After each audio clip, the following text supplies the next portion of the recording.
Boa noite, pessoal! Olha a gente aqui de novo, mais uma vez, mais um Papo Pólen. E hoje, depois do jogo do Brasil, né? Vitória do Brasil 2-0 para cima da Sérvia. E tô eu aqui no espírito do futebol, né? Meu time do coração e o time do coração desse nosso convidado que eu tô trazendo aqui para vocês hoje, né? Daqui a pouquinho ele aparece por aqui, eu vou fazer o convite para ele entrar comigo, para a gente conversar, para a gente falar sobre literatura. Quem sabe a gente fala também um pouquinho de futebol, né? Já que hoje a gente está em pleno clima de Copa do Mundo, né? Copa do Mundo fora da sua época mais tradicional, sua época mais habitual, que é o meio do ano, né? Então nós aqui, com a nossa literatura aqui, entrando em campo, né? Nesse dia de Copa do Mundo, né? Esperando agora, aguardando o nosso convidado chegar para eu fazer, mandar o convite para ele aceitar e a gente começar a conversar. Tá bom, pessoal? Também vocês vão chegando pouco a pouco, né? Claro que hoje é clima de Copa do Mundo, o pessoal deve estar tomando aquela cervejinha, espairecendo e, e vamos ver. A gente nunca tinha feito isso, mas para tudo há uma primeira vez na vida, né? Vamos ver se vai dar tudo certo aqui, se vocês vão comparecer também, para dar o prazer para a gente da companhia de vocês, né? Hoje a gente vai conversar aqui, eu e Pedro Toste, sobre o livro dele, chamado Na Casamata de Si. No meu, no meu, no meu, no meu visor aqui está aparecendo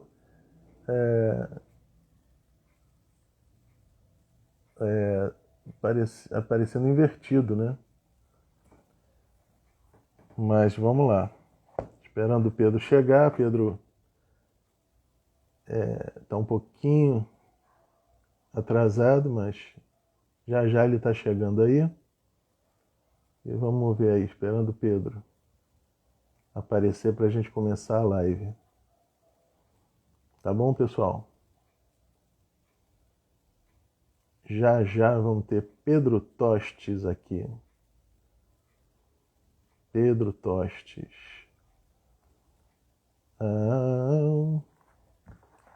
Livro do Pedro, esse aqui, Na Casamata de Si. Na Casamata de Si. Foi lançado pela editora Patuá. Patuá. Bom, vamos lá. Vamos então mandar. Tá aqui o Pedro. Agora vai. Salve, só peraí, deixa eu girar ao lado. Pronto. Oi, Cheguei aqui na Pedro, tudo plataforma. bem? Vamos ver se fica bom. Montei uma base aqui, né? Vamos ver se ele fica bonitinho aqui, se ele estabiliza. Vamos lá. Tá dando pra ouvir bem? Maravilha.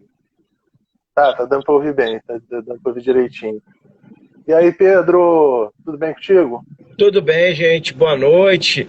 Ô, Bira, bem-vindo aí, Bira Dornelli chegando já na área. Salve, salve, Bira. Beleza, estamos chegando aqui na Maravilha. área, vindo aqui, convidado pelo Marcelo Mourão para participar desse Papo Pólen aqui. Estamos começando, né?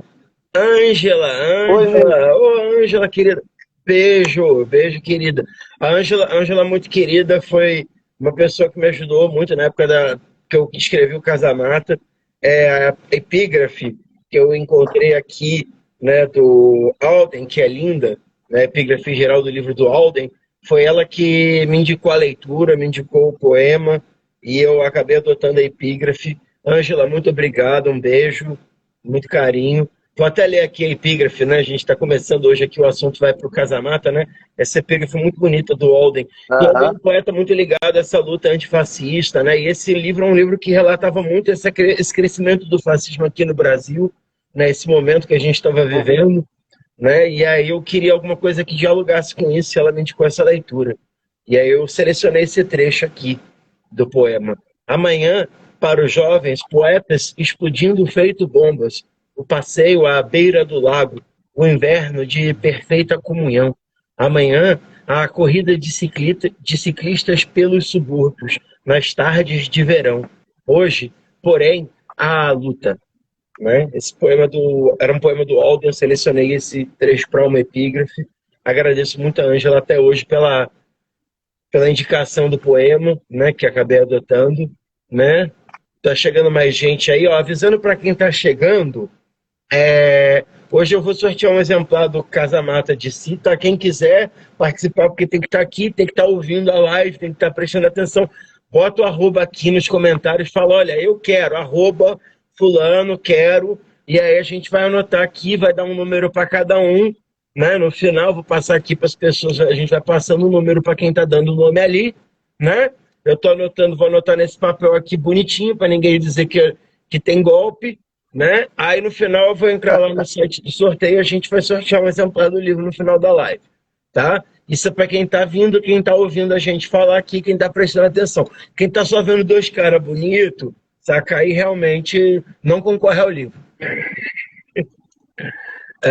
Maravilha. O pessoal só vai assim, a gente tem que fazer tudo direitinho, dentro dos conformes esse sorteio, senão o pessoal vai pedir para fazer uma urna auditável, vai pedir para Não, fazer porque de novo uma o nova pessoal tem que fazer eleição. tudo direitinho, porque senão daqui a pouco começa a parar estrado, falando, não, eu quero o meu livro.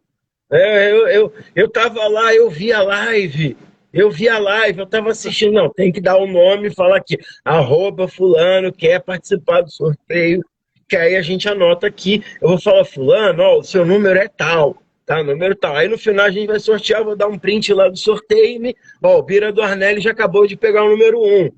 Ó, arroba. Vai anotando aí, vai anotando aí. Isso, estou anotando aqui, Bira do Arnelli, número 1. Ô Pedro, eu vim hoje de Flamengo para homenagear o nosso time, rapaz. Não, é bom, Vim no bom, clima da Copa. coisa linda, camisa bonita, cores bonitas. Eu vim aqui um pouquinho mais neutro, né? Coisa mais caju e castanha aqui, sabe? Eu vim com a camisa de 87 do Flamengo, da era do Zico, rapaz. Maravilha. Elisa, querida cunhada, entrando aqui para dar um alô. Beijão, Elisa. Bira, você já está concorrendo, hein? Tá aqui, você já entrou aqui. Depois a gente troca ideia, depois você passa lá para tomar comer um PF comigo lá na Santa Cecília, Bira. Aí a gente troca essa ideia bonitinho. Beijão, Biroca. Maravilha. Maravilha, gente. Bom, então vamos começar. Pedro, olha só, como é que nasceu esse livro? Como é que foi o parto desse livro?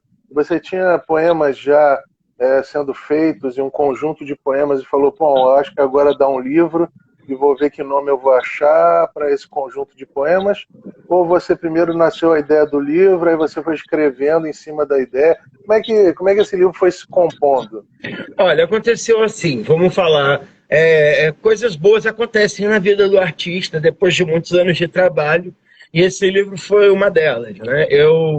Na ocasião foi 2017, né? Eu já tinha publicado 3 livros, o último tinha sido O Jardim Minado, e abri um edital de publicação de livros na Prefeitura de São Paulo, né? Um edital que era para publicar livros inéditos, e eu tinha, na ocasião, eles pediam 20 páginas de algum projeto de livro, eu já tinha uma quantidade de poemas, e resolvi que eu ia construir esse livro, que na verdade era até uma continuação, um diálogo, e talvez até um apuramento do projeto, da ideia do que era o Jardim Minado, do que poderia ter sido o Jardim Minado, porque eu acho que o Jardim Minado, no processo dele, ele acabou até se abrindo muito, saca? E eu queria ter feito até um livro mais denso, talvez, em 2014, mas não acho nem que era o momento. Do Jardim Minado já era um livro bastante denso para 2014. Já era um livro bastante de ruptura, de quebra estética, né? Então, eu talvez naquele momento eu não tivesse pronto para entregar um livro como eu queria, em 2014. Mas entreguei um livro que eu gosto muito, que me orgulho, que foi o livro que eu pude fazer em 2014, que é um livro fantástico. Mas ali eu já tinha um material mais sólido, né? Já tinha um início, e falei, eu vou mandar para esse edital, vou mandar para esse prêmio, né? Mandei um projeto para livro, com audiolivro, né? E consegui ser aprovado com um projeto de livro e audiolivro, que é o Casa Mata de Si, né? Aí na ocasião eu tinha cerca de 20 páginas de poema, né? A questão é que eu tinha que entregar um livro de 100 páginas, né? Até o final do ano. E aí começou um trabalho pesado mesmo de suor, de labuta, saca? Ao término de 6 meses depois, 8 meses, contei com apoio, né? Eu fiz uma mentoria do livro com a Micheline Veruns, que ela foi mentora do livro, depois acabou escrevendo o prefácio, a Micheline. Então ela acompanhou muito do processo de solidificação, eu ia mostrando para ela os poemas, ela ia me dando feedback, saca? E muita coisa foi sendo construída ali. Então é um poema que ele é bem daquele momento. Ele acaba sendo um livro bem daquele momento, porque ele pegou muito o momento que a gente estava vivendo em 2018. Esse momento de ascensão de um fascismo. E se transformou em um livro bem combativo, bem direto. Já tinha muita coisa que já vinha ali em construção. Muitos poemas vinham de depois do golpe. Né? O Terror é um poema sobre o golpe. Parabéns aos envolvidos é um poema sobre o golpe. Né? Tem vários poemas que já vão trazendo aquele cenário que antecede a eleição do Bolsonaro. Né?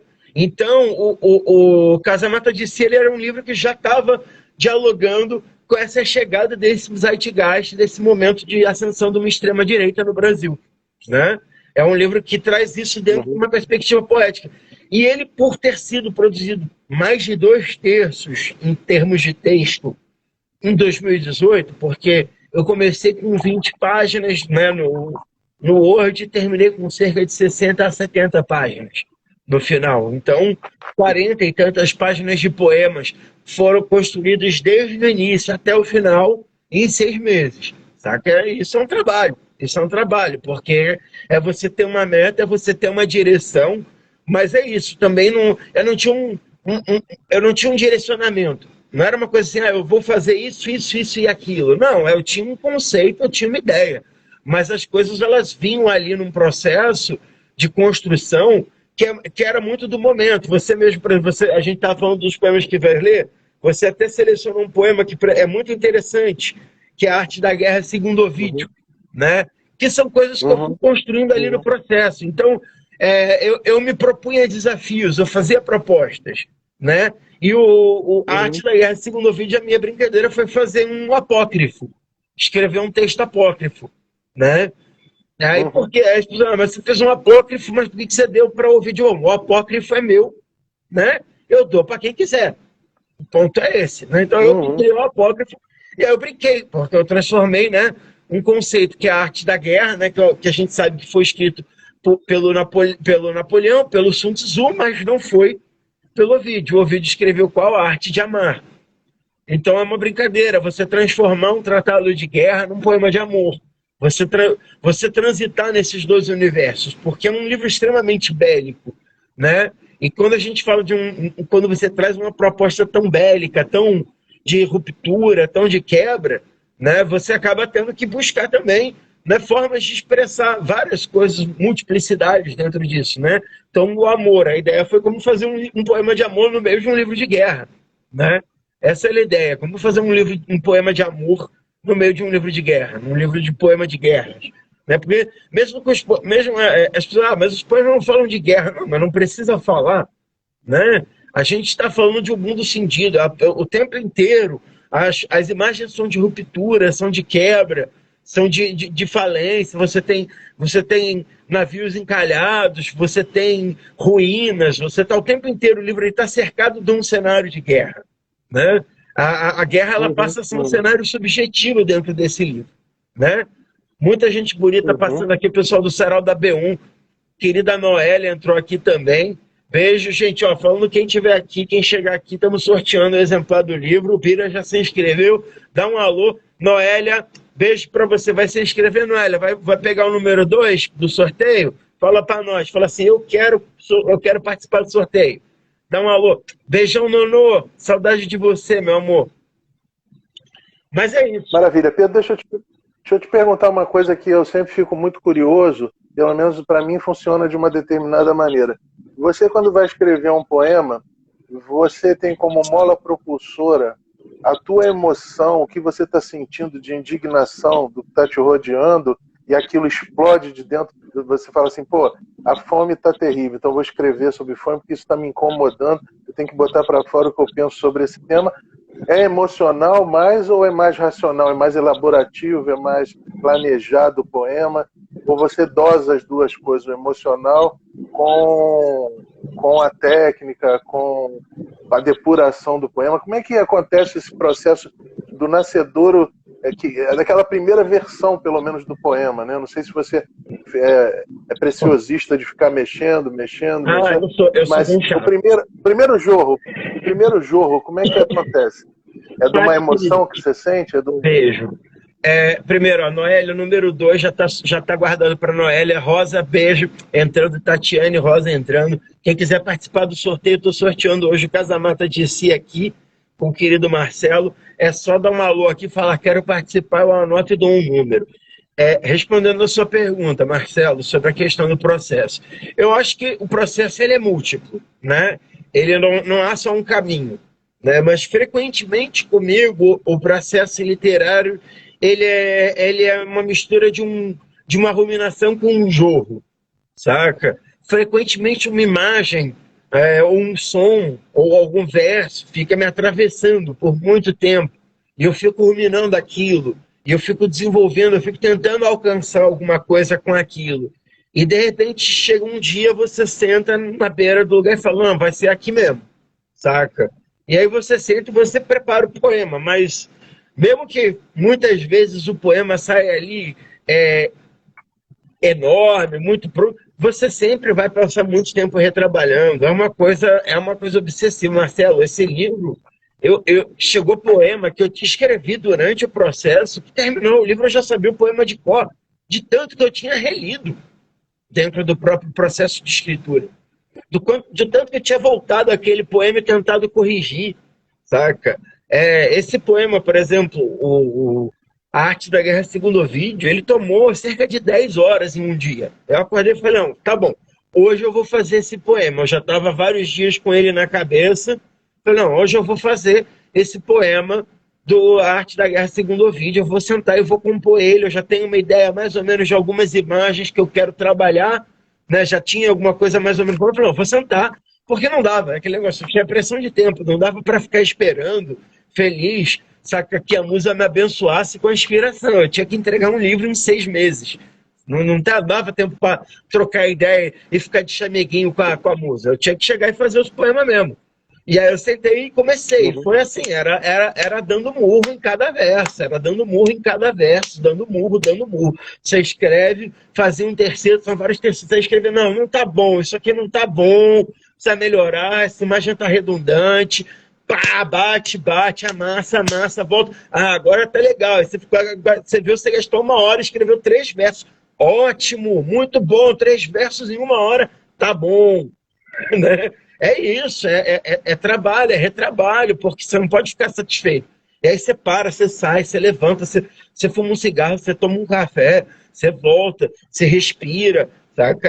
Era até fisicamente cansativo escrever o livro, frequentemente, saca? Era um processo. E teve custo assim até de saúde mental, porque eu passei 3, 4 meses assim, internado numa cadeira, Marcelo, sem sacanagem. Eu acordava, eu sentava para começar a trabalhar no livro, eu não dormia.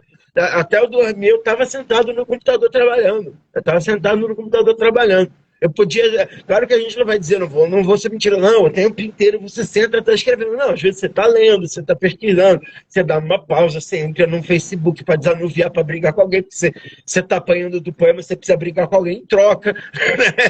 Enfim, é um trabalho, você está ali, mas eu passei 3, 4 meses seguidos vivendo e trabalhando exclusivamente para produzir esse livro, saca?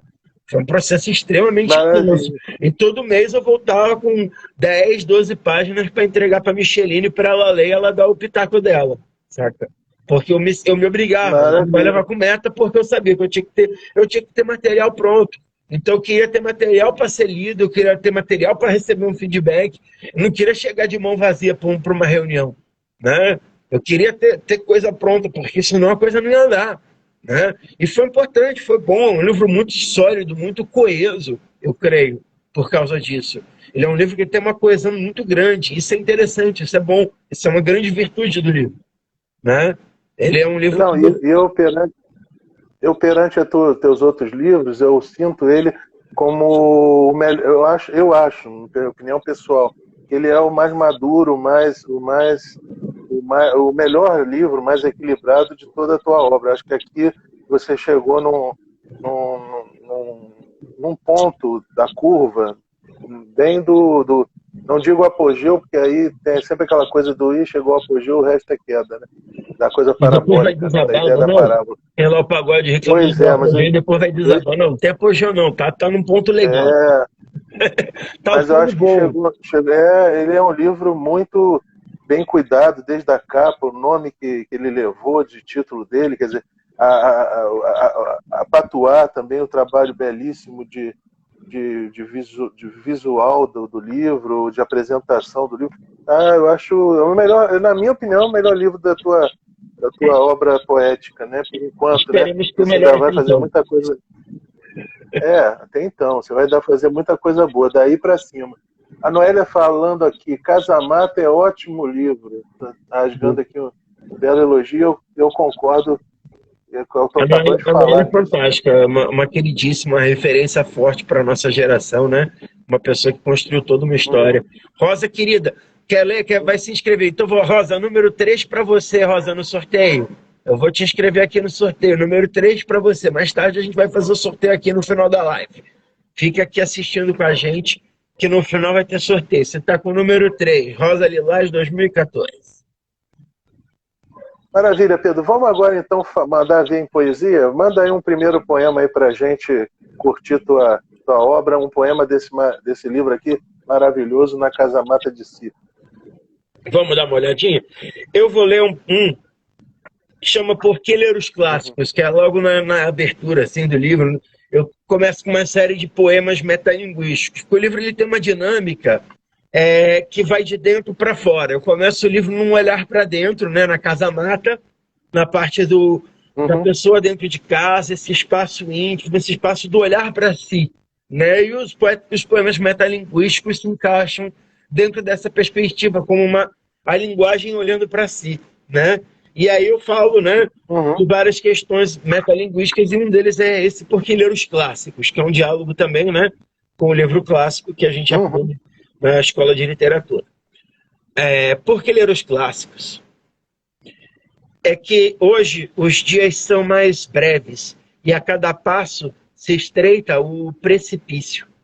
E a vida às vezes bate firme e é preciso ter pescoço duro para não ir a nocaute.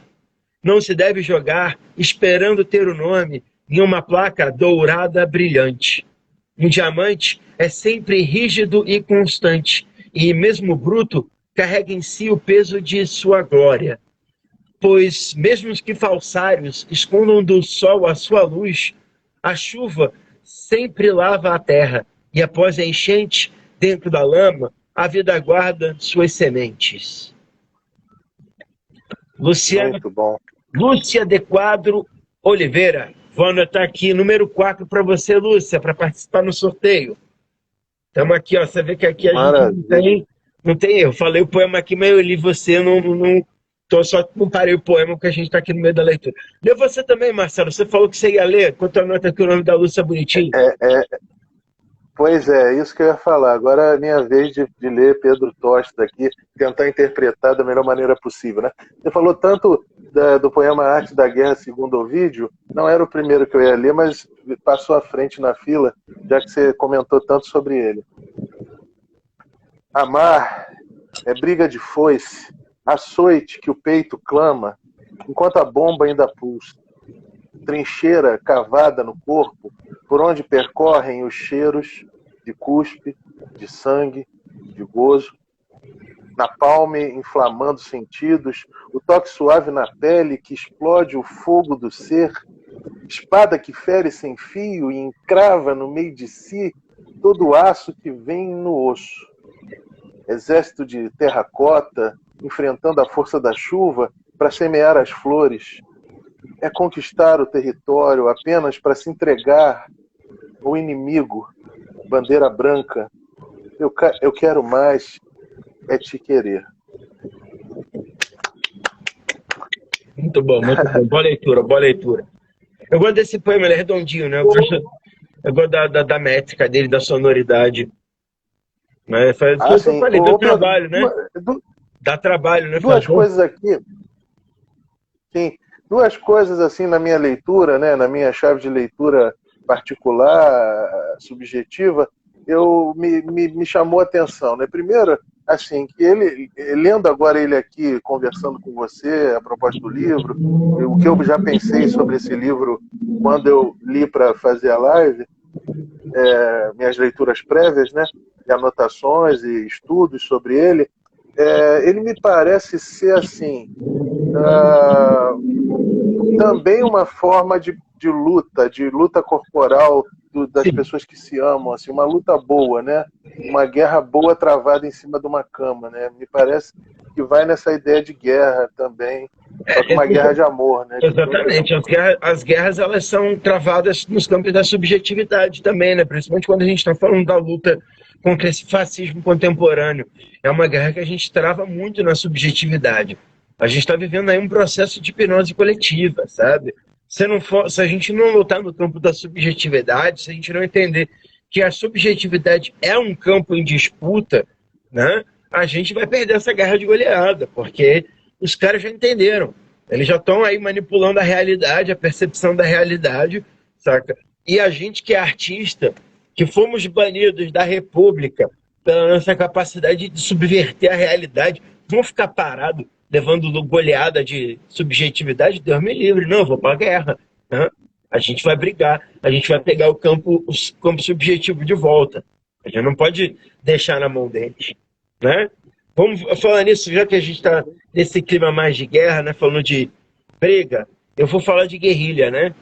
Eu vou falar de Ah, mas guerrilha. peraí, você vai falar um poema, né, agora? Isso, claro. Deixa eu só te falar uma outra questão que me chamou a Diga. atenção nesse mesmo poema, antes da gente passar para outro. Esse último verso, Eu Quero Mais É Te Querer, é um verso e eu gostei porque no meio de um poema que é muito lírico e poético, me aparece um verso final bem marcante, mas muito a cara assim de uma música popular, um samba. Foi proposital essa mistura para soar como letra de MPB, letra de música ali no meio do poema, hibridizando o poema, parecendo de não é normal, ou eu estou viajando, não foi nada disso. Eu não pensei nessa perspectiva desse. Eu fiz o diálogo naturalmente com Bandeira Branca, né? Mas era um verso de rendição, porque é isso. É um poema que ele está o tempo inteiro em conflito, mas no final ele anuncia que a grande sacada da Guerra do Amor é que você, no final, você quer se entregar. Você conquista o território para se render, né? E no final é isso. O poeta ele se rende ao amor no final do poema. Ele falou: quero mais, eu te queria, eu não quero guerra. Eu não vim para guerra, eu vim para o amor. Né? Isso aqui é um poema de amor, não é um poema de guerra. Acho que é isso. Eu achei interessante, mas diga. Não, eu acho que é isso. Eu acho que, de certa forma, meio que é dessa forma que eu vejo esse final. Porque ele é um poema que ele é inteiro construído em conflito. Ele está o tempo inteiro falando de imagens de conflito. E no final eu faço o quê? De rendição. Eu falo o quê? É conquistar o território apenas para se entregar ao inimigo. Bandeira branca. Não, Então, mas o interessante é que você vê. A conquista toda é para se render. Mas você vem. Sim, mas ao longo do poema você vai com imagens, você vai com metáfora, você vai com uma linguagem poética muito, muito interessante. Chega no final, vai uma objetividade tão grande, olha só, tá bom, eu quero mais é te querer, ou seja, bem direto, na cara, eu quero mais é você. Tem hora que a gente tem que ser Agnaldo Timóteo, tem hora que a gente tem que ser Fagner, tem hora que a gente tem que amar mesmo, isso aí, o amor é brega, é kit, Não tem erro, não. Mas eu, Dá para mas repetir eu palavras. não estou nem Dá para criticando. falar querer duas vezes Eu, no não- eu- mesmo verso, não tem problema. não, pelo contrário, eu estou gostando disso. Eu gosto desses versos mais diretos, dessa coisa que se mistura com poesia, quer dizer, muito legal. Isso me chamou bastante atenção e eu adorei, porque isso é a minha cara. Eu adoro fazer isso no meio dos meus livros, botar colagem, samplear verso que já existe no meio do meu poema. Eu Acho trabalho o muito tempo legal. inteiro com Agora, high-low, sabe? Com essa mistura de registros. Isso é uma marca da minha poesia. Eu estou o tempo inteiro indo do registro alto para o registro baixo. Eu falo de videogame, eu falo de música pop, eu falo de isso é tudo no ótimo. meio do poema. E eu vou citar no mesmo poema, sem problema, um clássico, saca? Isso é ótimo. E um músico brega, não tem o menor problema, gente. O espaço ali é para misturar tudo. Eu Porque eu gosto. sou essa mistura, eu sou essa salada. Então, por que eu vou fingir Eu no meu adoro. poema que eu sou uma coisa diferente e mais limpinha? A gente é assim, o Brasil é assim, o Brasil é essa mistura, né? Então a gente tem que aceitar, Não, tem eu que avançar, gosto muito. né? Eu gosto muito dessas invasões e dessas não dessas coisas que nos traz estranhamento e que não é próprio do poético, mas vira poético. Eu acho fantástico isso aqui. Deixa eu te perguntar uma coisa, ainda acima desse poema. Você, imagino eu, já tenha passado, não querendo entregar a tua idade, mas acho que a gente mais ou menos é da mesma idade ou está ali naquela faixa enfim, não vou aqui nem Eu sou falar 40 do anos, mas início dos 80 e assim, final dos 70 ali, né? Aquela região, aquela exato, época exato, ali. exato. Nascemos Então, a gente é da mesma. perto ali do título mundial do Flamengo ali. Exatamente. Então, deixa eu te perguntar uma coisa. Você falou de amor, então deixa eu te dizer uma coisa. Você sente que o amor que havia, por exemplo, nas festinhas que a gente ia nos anos 80, 90, e o amor da agora, dos anos 2000, há muita diferença, choques brutais, há um fosso entre isso ou não?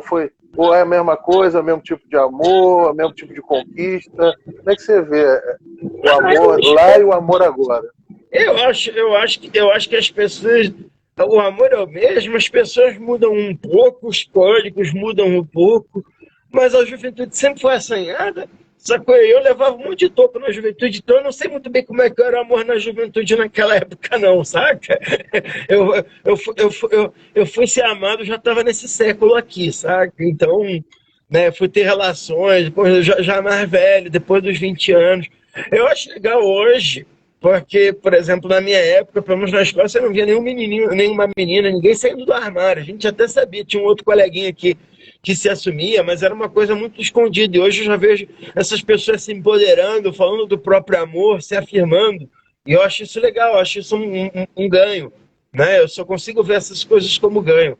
Né? Eu não sou das pessoas passadistas que acham, antigamente era melhor, antigamente era mais bonito. Não, tinha muita coisa errada também lá nos anos 80, 90. A gente viu muita coisa errada, a gente passava pano para muita coisa, mas tá tudo bem, a gente vive. O importante é hoje, em 2022, a gente achar ainda que está preso lá no século XX e repetindo as mesmas ideias, os mesmos conceitos. Não, o mundo gira e a gente tem que se adaptar também, tem que se modernizar. Né? Grande Josafá, beijo. Também Maria Inês entrou, beijo. Todo mundo que está dentro, o pessoal que chegou agora, está tendo sorteio hoje do Casamata de Si. Dá um alô aqui e fala, eu quero participar, eu quero. Bota aí, a gente vai anotar, já tem 4 pessoas no sorteio, né? Então, quem chegar vai no número, da próxima pessoa que se inscrever vai ser o número 5 no final da live, a gente vai sortear para quem estiver aqui e a gente vai ver quem é que ganha o livro. Né? Vamos seguir aqui falando aqui do livro. Vamos lá, mais poema A gente então. está falando de guerra, dessas coisas, eu vou falar de guerrilha, né? Guerrilha é um poema que também é muito marcante nesse livro. Ele abre a segunda parte do livro, que é a parte mais bélica, menos intimista, e ainda assim ele é um poema bastante pessoal e intimista. Josafá, já está escrito Josafá número 5. Josafá Lima Santana, já estou anotando aqui. Né? E esse é um poema que fala muito da minha trajetória como poeta de rua, né? Fala sobre estar na rua. Então ele é justamente essa abertura do poeta para o mundo. Né? Então, como é que eu vou me apresentar para o mundo? Eu vou falar do que está na rua, de vender poesia na rua. Né? E o Guerrilha fala disso. E ele é assim: Uhum. das mortes e artes que evoco no sustento da minha sede, nenhuma almeja verdes ventos de sóis escancarados, tampouco choro incontido ou víscera à toa, mas sobrevivência é a questão. Se saio sem senso e sentido e verto meu nexo complexo no cerne da tua balada, ou intento trazer do cheiro de mijo da rua o perfume avesso à lira dos meus dias, é que penso que tudo isso pode muito mais quando os fins forem no mais que o rateio dos meios, e são imensos os rastros pegadas deixados na estrada. Crimes, noites, mágoas, adeus. Condenados a contento, não nos resta mais tempo. Deb Maravilha. Moraes, vamos anotar aqui o arroba da Deb para ela participar do sorteio. Número 6, Deb, para você. Número 6, Deb, estou anotando aqui, bonitinho. O, Olha o San, poema aqui. o Santana Lima, o Santana Lima também. O Eu quero Josafá já pegou. participar do O sorteio. Josafá foi o número 5, a Deb é o número 6. Né? Ah, tá. Eu já falei, o Tá Josafá, bom. anotei aqui antes de falar o poema. Deb H. Moraes Duarte. Estou anotando aqui número 6 para você, Deb. Deb H. Moraes. Estou anotando aqui o nome do Bom, pessoal. Mas o que fala? O que você ia contar do sim. livro? Bom, agora eu vou falar o poema Estanca. Da pele que estala, dormem desejos e ardem tardes idas. Nenhum peito é belo sem cicatrizes. Você sabe, não se pode ser frágil quando estranho. Sobrevivemos todos os dias a pequenos holocaustos, chacinas, acidentes de automóveis, abusos, desamores, falências, o sangue, a insônia, dias que não terminam. Muito bom. Eu gosto desse poema. Esse poema virou, um dos versos dele até virou verso de camiseta, né? Das camisetas que eu faço para trabalhar, né? Que é aquela, nenhum peito é belo sem cicatrizes, né? E é legal como a gente às vezes faz um verso pensando numa coisa e quando ele chega Deb H. Moraes de Monteiro Lobato, um beijo para você, querida. Muito obrigado pela presença. Todo mundo que chegou agora também, quem quiser participar do sorteio do livro, dá um alô aqui e fala assim: eu quero participar. Eu vou anotar aqui que a gente dá um número. A Deb acabou de pegar o número 6, então vamos chegando aí, né? Mas como eu estava falando, eu gosto muito dessas imagens de ruptura. E eu fiz essa coisa do peito é belo sem cicatrizes, que é uma metáfora, né? E aí uma amiga comprou e falou: não, eu estou muito emocionada com esse verso. Eu peguei e vou dar um para minha prima. Falei, porque você sabe. E eu lembrei, na hora que ela falou, você sabe, eu lembrei que ela tinha tido câncer de mama e tinha passado por uma mastectomia, né? Então, como esse verso, de Uhum. repente, para essa pessoa, bateu de uma forma muito maior e muito diferente. E eu falei, nossa, eu não pensei nisso quando eu escrevi, mas que lindo que chegou dessa forma. Que lindo que outra pessoa, de repente, pegou e ressignificou de uma forma tão maior e tão mais profunda. Né? Poesia é louco por Verdade. causa disso, que ela escapa, né, do nosso poder, ela escapa da nossa intenção, ela vai muito mais longe do que a gente pensou. Né? É uma roupa que eu costumo dizer que cada um veste a roupa do jeito que acha melhor, né? O poema veste as pessoas, né? Cada qual de um jeito. Eu vou ler agora um poema que foi feito durante o processo do livro também, antes, logo no início, nas 20 primeiras páginas, eu falei, estava faltando algumas páginas, e aí a gente começa a procurar material, né? E eu achei lá nas minhas anotações, eu achei uma estrofe, né? Eu falei, isso aqui não é um poema, mas isso aqui dá para virar um poema. A gente pode construir um poema ao redor disso. E aí eu Uhum. pintei esse quadro que é um poema, que é o Batomushi, né? Que para mim Ah, é como uma pintura. Eu peguei e construí um desenho, né? Com essas uhum. imagens que estavam vindo ali. E eu vou ler ele aqui para vocês, aqui, Batomushi, né? Que é um poema sobre naufrágios. né? Eu chamei de Batomuxo, naturalmente, em homenagem ao naufrágio do Batomuxo que tivemos aqui na Baía de Guanabara em 87 ou 88, no Réveillon, se não me engano. Né? Não sei se é 87 ou 88, mas algum lugar ali do final dos anos 80. E marcou muito a nossa infância, provavelmente, né?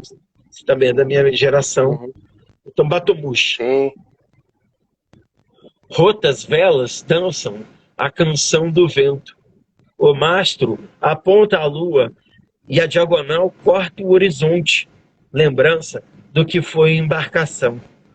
Me afundo no raso, encaro arrecifes.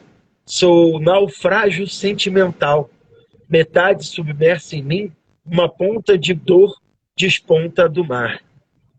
Não há tesouros de passados gloriosos que não o casco, resistente a intempéries. Piratas já não habitam o convés. Da deriva não resta senão o desejo incontido, pois navegar é impreciso. E se bússolas não te guiam mais, no céu ainda brilha, encostando em sua proa, o Cruzeiro do Sul. Muito, muito bom. Bem, querida, chegando aqui também, agradecer aqui também pela presença da Miriam Naves, dando um alô aqui também para a gente. Beijo para vocês, queridos que estão aqui assistindo, participando da live. Quem quiser participar do sorteio do livro, dá um alô aqui na live, dá um alô no chat, fala quero participar, a gente anota e já dá um número para você na hora. Viu? Estamos aqui falando e vamos lá, continuar contando aqui, né? Você gostou do poema? Eu gostei muito. Esse poema foi muito trabalho, Eu gostei. Foi muito técnico ali. Eu cheguei e Uhum. sentei, não, eu quero fazer isso aqui, tem algo para fazer ao redor. Eu tinha só a segunda estrofe, né? Na verdade é isso. E eu falei, não, eu acho que cabe coisa aqui. A gente pode ampliar isso, pode esticar essa imagem, pode transformar ela em algo um pouco maior e mais belo, né? Como rascunho, né? No fundo, a poesia e as artes visuais dialogam muito. Eu tinha um rascunho de uma imagem ali e eu decidi que eu ia transformar, eu ia ampliar aquela imagem, eu ia dar mais profundidade, eu ia contar a história dela, né? E acho que foi isso que eu acabei fazendo com o poema, né? Falar um pouco de naufrágios, que é uma coisa que ambienta esse ambiente subjetivo do livro, né? Que esse ambiente frequentemente destruído, naufrágio, né? Tá sempre esse ser em ruptura, sempre cindido com alguma coisa, né? Tem vazamento, tem tudo são coisas o tempo inteiro falando de rupturas, de quebras, né? Então, eu acho que é um livro que tem esse lado bem forte, né? Então eu gosto dessas imagens. Eu não sei quem foi quem disse, ou se eu agora que eu imaginei isso, para resumir, sintetizar, mas geralmente as pessoas entendem o cinema como poesia em imagens e a poesia como imagens em poesia, né? O contrário, né? Então, assim, muito legal. A poesia está sempre trabalhando também com essa coisa das cenas, do cinematográfico, né? Isso é muito legal. A Miriam Naves mandou um salve aqui para mim. Olá, Marcelo. Olá, Miriam. Você é uma amiga sempre me acompanhando. Eu fico muito feliz de contar com a tua atenção.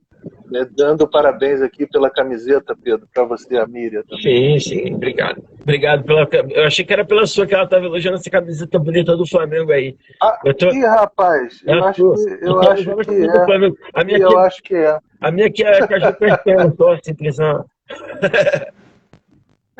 Eu acho que agora que eu entendi legal. É a minha camiseta. Parabéns pela minha camiseta. Olha, o Miriam, é uma homenagem para mim mesmo e para o Pedrão aqui, que ele é Flamengo que nem eu, assim, hoje, roxo, né? A gente torce assim pelo Flamengo mais do que pela seleção brasileira. Acho que o Pedro também é assim, né? Eu hoje fui fazendo outras coisas enquanto estava passando o jogo da seleção brasileira. Até acompanhei, para não ser tão blasé, até acompanhei. Mas acho que a cor do meu cabelo denuncia o time que eu torço, né? Você vê que até o cabelo do rapaz é rubro-negro. Maravilha. E que bom saber que a Miriam também é flamenguista.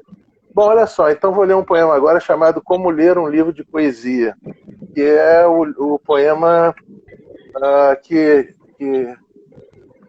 E não, peraí, não é esse que eu vou ler. Eu vou ler, na verdade, o Na Casa Mata de Si, que é o poema que abre e que é homônimo do livro, é o mesmo título do livro, né? Na Casa Mata de Si. Não quero ser poeta de vestibular, ter versos cantados, consagrados, canônicos, com lastro de interpretação, resposta certa e errada, trabalhado em sala de aula, citado pelos grandes mestres. Antes ser o poeta arriscado em banheiro, falado à boca miúda, escrito em cantos do papel, passado a mão, de mão em mão, sobrevivendo escondido, com um fuzil, habitando o que resta de nós. Muito bom. Muito Muito bom. bom Boa mesmo. leitura. É interessante. Pô, obrigado. É interessante assim, fazendo um link com o que você falou, de pegar versos e botar em camiseta, de botar, de repente, às vezes, muitos poetas fazem, picham por aí os seus próprios versos, como fazia Leminski. Tem poetas que botam na caneca os seus poemas pequenos, né, ou trechos de poemas. Como é que você lida, esse poema aqui fala muito disso, né? Com essa coisa de querer ser lido, de querer ser mais conhecido. Você diz que não quer o ambiente da consagração formal, mas você fala na segunda estrofe que quer ser espalhado por aí pelo mundo. Olha, Isso, é essa vontade quando você bota numa camiseta, você quer que a poesia se expanda e saia do suporte livre, ou seja, esse poema ele tem uma não história. adianta ter só. Esse poema ele tem uma história, na verdade. Da época que eu publiquei, né, O Jardim Minado, né, ele teve uma penetração bem interessante entre jovens universitários, assim, entre a galera mais jovem. Eu vendia muito para esse público, né? E acabou reverberando. E aí um dia um colega, muito querido, que agora está lançando o livro, Natanael, ele me escreveu falando: Pedro, eu vi um poema seu pichado no banheiro da Faculdade de Letras. E eu achei aquilo majestoso. Eu falei que ótimo, esse é o lugar que eu quero estar, né? Eu quero estar nesse lugar da transgressão. Eu não quero estar ali no lugar do certinhos, no lugar na frente. Eu sou da turma do fundão. Eu quero ser aquele poeta que o pessoal curte escondido, saca? E tem vários diálogos ali dentro desse poema, inclusive com referências. A questão que eu falo do passado a mão, de mão em mão, sobrevivendo escondido, isso daí é uma referência, por exemplo, ao Bocage, né? Porque o Bocage teve a sua obra proibida por mais de 2 séculos de ser publicado. O Bocage não pôde ser publicado em nenhuma imprensa por 2 séculos, e durante 2 séculos a obra do Bocage sobreviveu sendo passada de mão em mão pelas pessoas, porque a pessoa chegava: olha aqui, tome um poema do Bocage, aí a outra pegava, anotava escondido. E eu penso que não tem prova maior de viçosidade, de importância, de relevância de uma prova, de uma obra, do que passar 2 séculos proibida e sobreviver de mão em mão, porque as pessoas não queriam que aquele poema morresse, não queriam que aquela obra morresse. Então eu acho que esse poder altamente subversivo que pertence à poesia, não sei se eu tenho, não sei se eu vou vir a ter, mas se for para ter, prefiro esse do que a academia. Eu prefiro estar ali entre os que resistem, entre os que são proibidos, entre os que estão ali porque botam e bancam e sobrevivem e gritam, do que entre os que estão ali porque sobreviveram comportados e disseram amém e fizeram o jogo. Não tô aqui para isso, não é minha proposta. Eu estou aqui para escrever. E se for para sobreviver, que seja marginalmente, mas não por ter feito o interesse de um ou de outro. Então, é isso. Eu tenho um diálogo, eu insiro uma tradição. É claro que há uma certa pretensão que soa no poema, mas é uma coisa que eu escrevi me sentindo homenageado por jovens universitários. Eu falei: gente, é isso. É sobre isso, é sobre estar nesses lugares, saca? É sobre você não ser o cara que é rejeitado na sala de aula, mas é lido no banheiro. Então tá tudo bem. Se for esse lugar que me cabe, se me couber esse lugar, eu ocuparei com muita felicidade, sem medo. Se me couber, eu vou ocupar com muita felicidade. Eu estudo muito as poéticas de rua no meu. Já estudei no mestrado, agora estou estudando doutorado as poéticas de rua, verbalistas, saraus de rua, e a gente costuma chamar esse processo de dessacralização do poeta, a figura do poeta, né, uma democratização da literatura daquele poeta, quer dizer, você tirar essa aura também do poeta mítico, né, do poeta intocável, poeta que não se comunica com as massas, né? Isso eu acho interessante que você está falando aí, porque me lembra muito essa coisa de prefiro estar mesmo fora do pedestal. Não quero minha arte no pedestal, eu quero minha arte circulando, minha arte pulsando entre as pessoas, né? Mas é isso, a minha trajetória, mandando um beijo aqui pro Josafá, querido, que escreveu uma coisa bonita ali sobre mim. Obrigado, Josafá. Eu acho que a minha trajetória literária, eu me sinto autorizado a escrever uma coisa dessas, porque a minha trajetória literária, ela é da ida em direção às pessoas, né? Desde o mínimo, que eu comecei a vender poesia na rua direto, e as pessoas levaram a poesia. É quase um trabalho, quase um trabalho religioso, quase um trabalho de conversão. Você está indo nas pessoas e mostrando, você gosta de poesia, e as pessoas dizendo, eu não gosto, então talvez você goste do que eu escrevo. Né? E eu provoco, eu estou sempre na rua, eu estou sempre encarando e levando, e fazendo as pessoas sorrirem, fazendo as pessoas lerem, sabe? E eu tenho feedbacks fantásticos. As pessoas pegam, lêem meu livro e falam, dá para perceber que você escreve do jeito que você fala. É isso. É sobre isso. Essa é a proposta. A proposta é que eu consiga falar de forma que eu seja entendido. Que eu esteja em contato com essas pessoas que eu vou encontrar na rua. Eu não posso querer fazer uma estética extremamente rebuscada, com palavreado rebuscado, incognoscível, sutil, porque talvez eu não consiga transmitir o que eu quero para quem eu quero, né?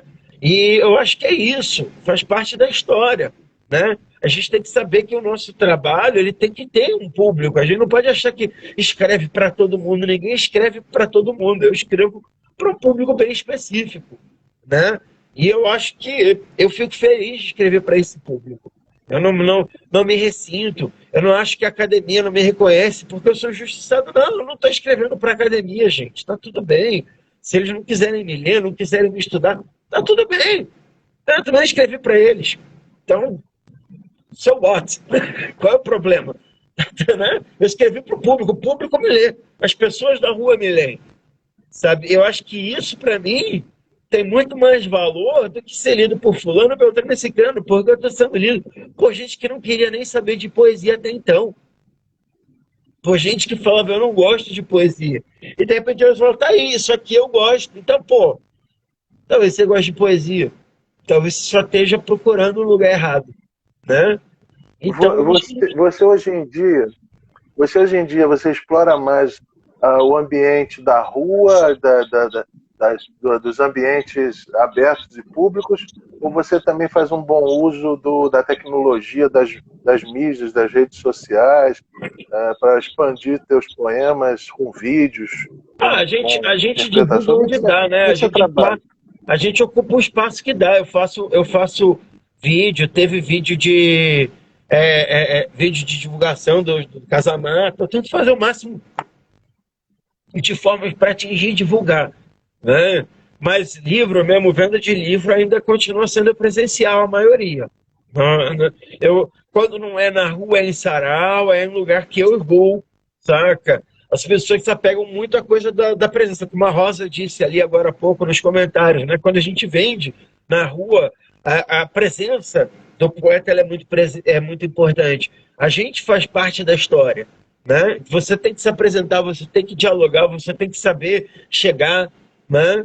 E isso faz parte de toda uma construção, né? Então, assim, para mim, hoje, vender na internet, eventualmente, nos últimos anos, participando de lives, uma pessoa ou outra chega depois da live no inbox e pede para comprar um livro, saca?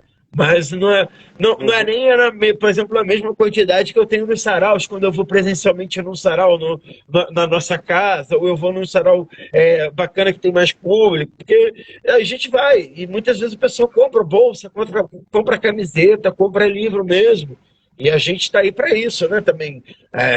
Não podemos fingir que Né? Dinheiro não importa, paga sim, paga as contas. O livro que eu vendo ajuda a comprar meu arroz e feijão. A camiseta que eu vendo ajuda a comprar meu arroz e feijão, sabe?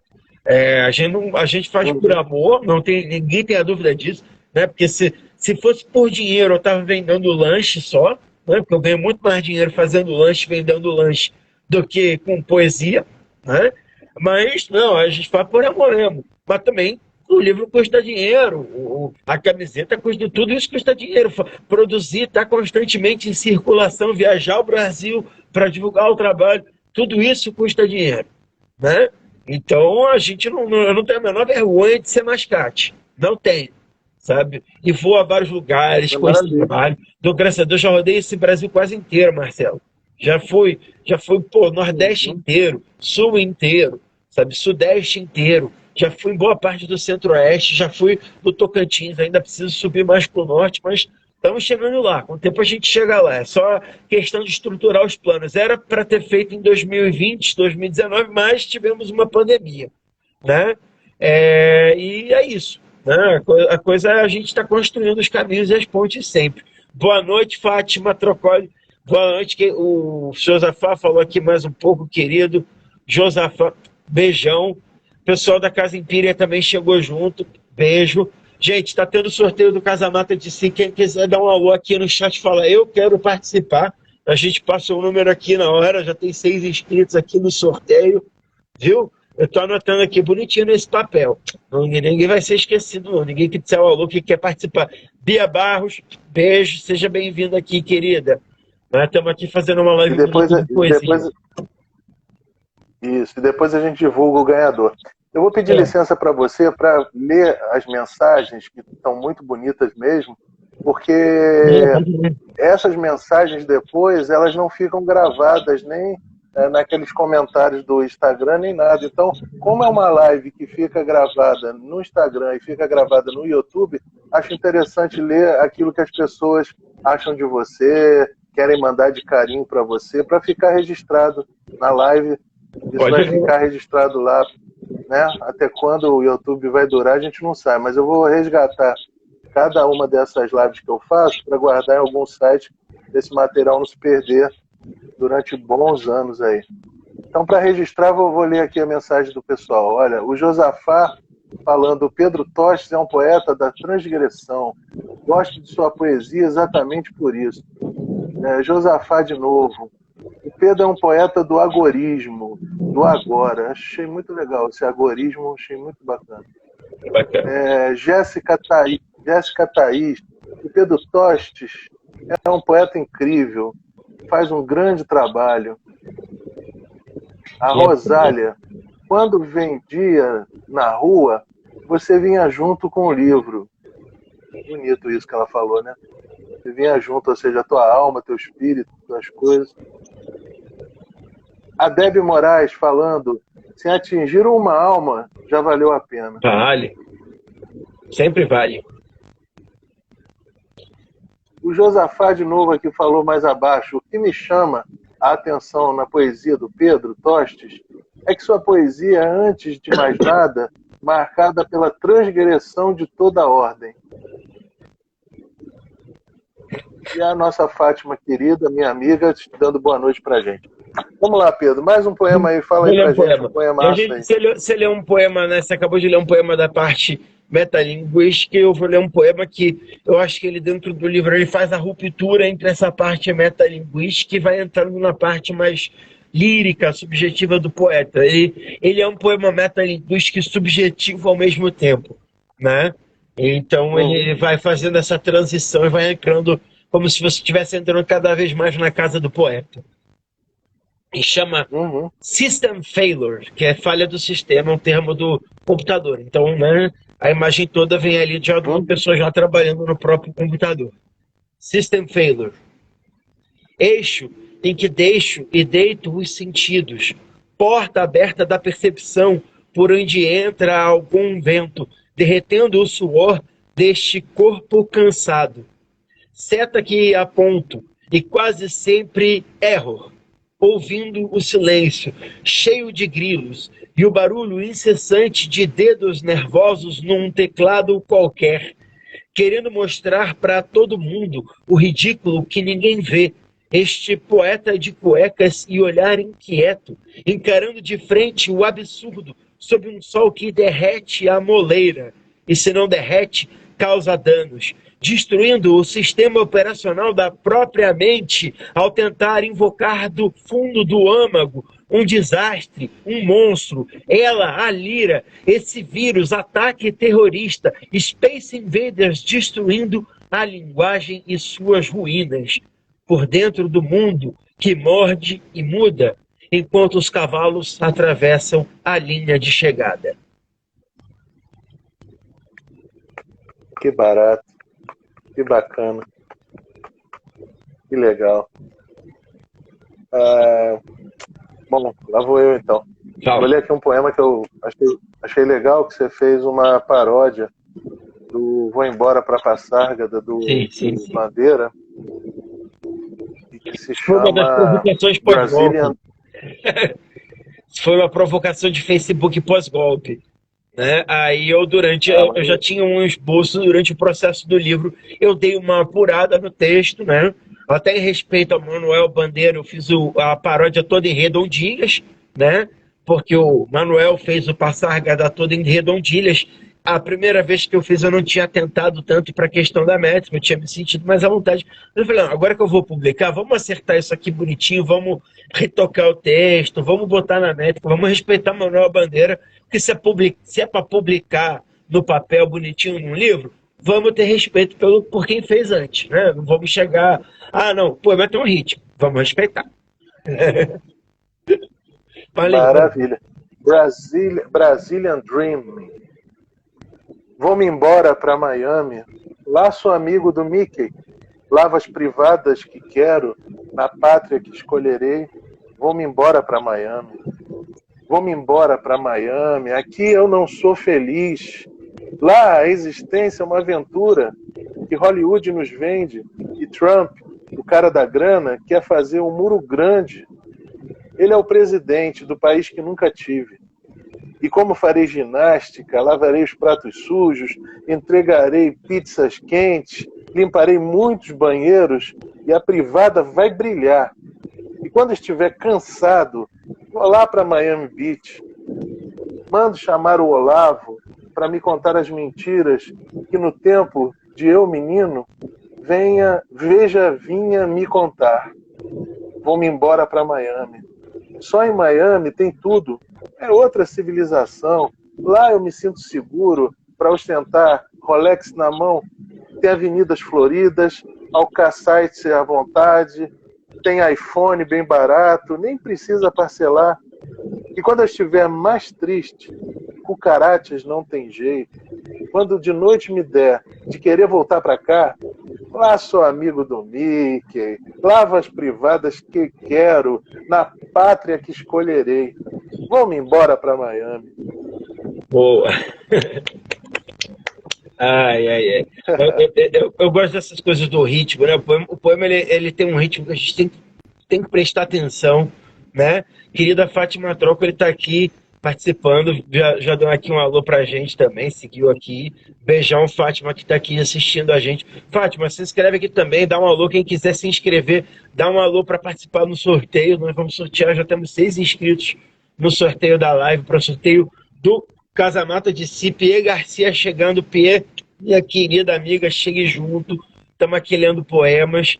Ele acabou de ler o Brazilian Dream, né, que é um poema, uma paródia, né, e eu gosto de juntar os poemas dentro do livro de acordo com suas abordagens, ideias, conceitos, estéticas, e por isso eu vou ler junto também o poema que dialoga com esse, que é o Bestiário do Apocalipse, que também é um poema absurdo. Mas antes de você ler, que dialoga com esse, quero perguntar o seguinte: nesse poema você parodia o Bandeira. Quais os poetas que são tuas referências, são tuas leituras, são os teus pilares para formar a tua cabeça, o teu jeito, para te formar como poeta? Quais foram as tuas leituras, quais são tuas leituras, quais os autores que fazem a tua cabeça? Olha, foi um processo, né, ao longo da minha formação poética, né, eu já estou na poesia há pelo menos uns 25 anos, né? Então muita gente veio passando, né? Eu acho que com certeza quem eu parodio né?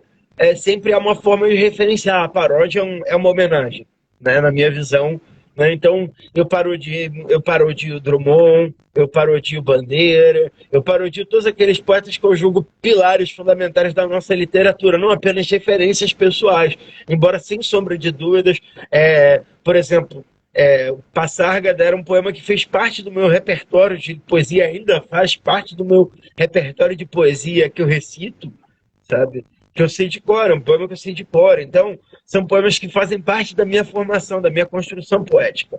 Né? Por isso que a gente faz homenagem. A paródia é uma forma de brincar com aquilo que a gente já leu tantas vezes que a gente quer, de repente, dar uma nova cara. Né? Mas, assim, falando de poesia, né, eu vim lá nos anos 90, né, que eu comecei a escrever. Naquela época a gente não tinha acesso a tanta coisa que nem hoje em dia, não era tão fácil encontrar poesia. Né? Então a gente vai começando pelos clássicos, né? O que a escola nos dava, Drummond, Pessoa, Bandeira.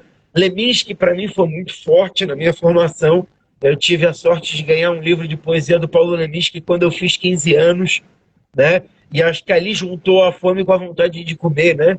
Porque você entregar Paulo Leminski para um poeta jovem em 96, aquilo ali, de certa forma, até me libertou de muita coisa que eu tinha na cabeça, de visão, de concepção, de poesia, que eu achava que era uma coisa mais rígida, mais dura, mais sofrida, e de repente vi um cara e mencionava que eu podia rir disso tudo, e eu falei, peraí, cara, então quer dizer que eu estou jogando meu tempo fora sofrendo? Eu posso ser jovem? Ah, legal! Foi uma coisa meio assim para mim. Falei, nossa, eu não preciso ficar, não preciso ficar fingindo mal do século. Nossa, já estamos entrando no século XXI, bicho. Que coisa mais século XIX. Sai! E foi meio isso que Paulo Leminski me disse, saca? Sai do século XIX, bicho. Tu tá entrando no século XXI. Tu vai ficar com essa cabeça de século XIX ainda? Porra! Se liga, mano. Tu é jovem. Tu que vai construir o século XXI, acorda. Né? E foi isso que Paulo Leminski me disse quando eu tinha 15 anos, eu li, saca? E me revolucionou muito, não só como poeta, como pessoa. Aquilo me tirou um peso muito grande. Eu descobri que eu não precisava sofrer para salvar o planeta. Eu falei, nossa, que ótimo. Tava começando a ficar pesado isso, né? Então é legal a gente poder, de repente, descobrir que dá para rir disso tudo. E aí eu vou ler agora que a gente falou, que fizemos essa introdução, eu vou ler aqui o Bestiário do Apocalipse, porque é um poema que eu fiz inspirado em fake news. Eu preferia que as fake news fossem essas, algumas são, né? Algumas, infelizmente, são verdades, eu preferia que fossem fakes, mas enfim, vamos ler o Bestiário do Apocalipse. Maravilha. Eu gosto de ler como se fosse um telejornal. Mistério em Brasília. ETs abortam invasão alienígena iniciada no Planalto Central. Os seres intergalácticos pretendiam dominar a Terra com sua tecnologia, mas ao assistirem à TV Câmara, logo mudaram de ideia. Extra, urgente, poeta marginal só entra no jornal na página policial. Em eminente fresta literária, um subversivo versador foi detido portando 9 exemplares de um livro de poesia. À volta dos que não foram, cientistas comprovam que o FEBEABA continua vivo e em plena atividade. 50 anos após a morte de Stanislau Ponte Preta, sua obra perpetua-se em nosso picadeiro. O Ministério da Saúde informa: prefeito gestor pode causar indigestão na sua cidade. São Paulo não para, exceto no trânsito, sinal quebrado ou quando fura o pneu no buraco. E nos esportes, depois de alçado às Olimpíadas, agora em Brasília, a moda é o arrastão.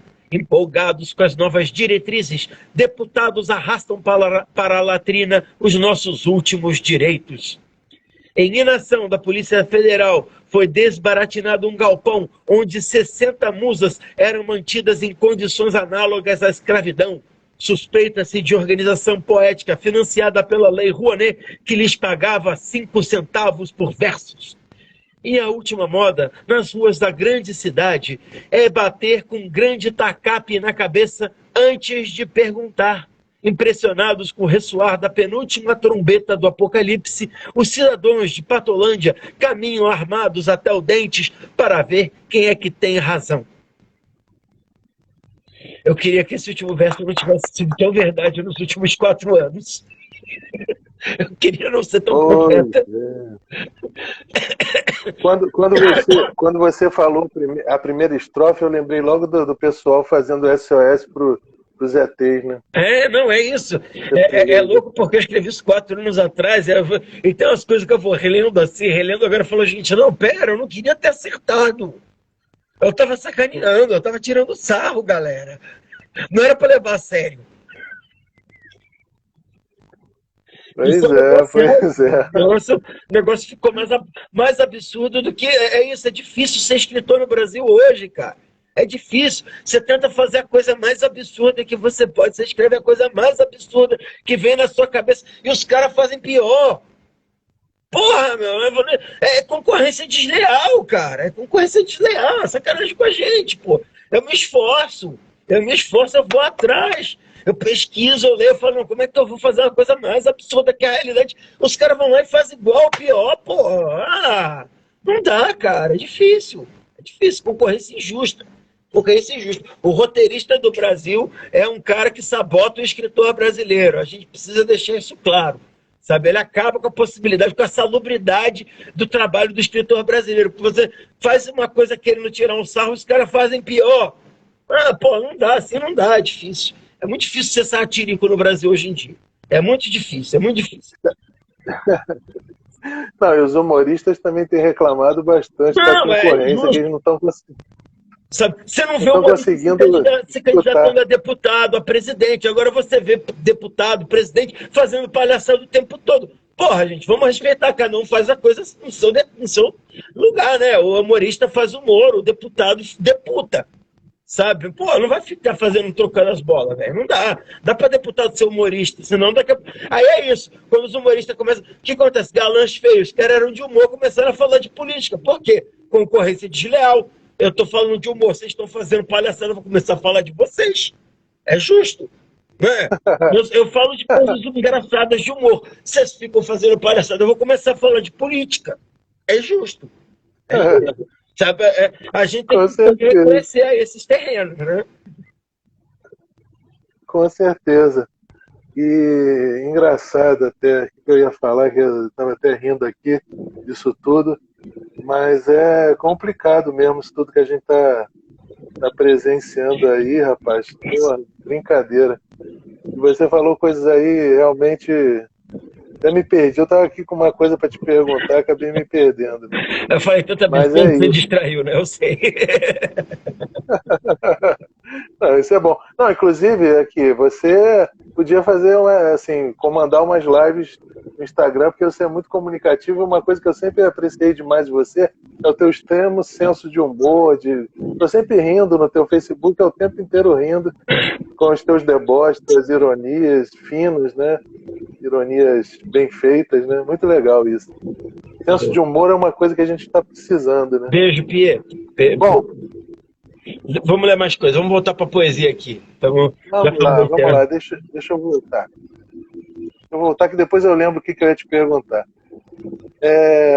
Peixe de aquário, solitário, imerso em sua própria bosta, preso nesse imenso cubículo, repleto de sonhos perdidos, lembranças do que foi e outros tipos de lixo em vão, nada rumo à superfície, tentando respirar, buscar comida, algum sentido para essa porra toda, tão cristalina quanto os vidros da janela.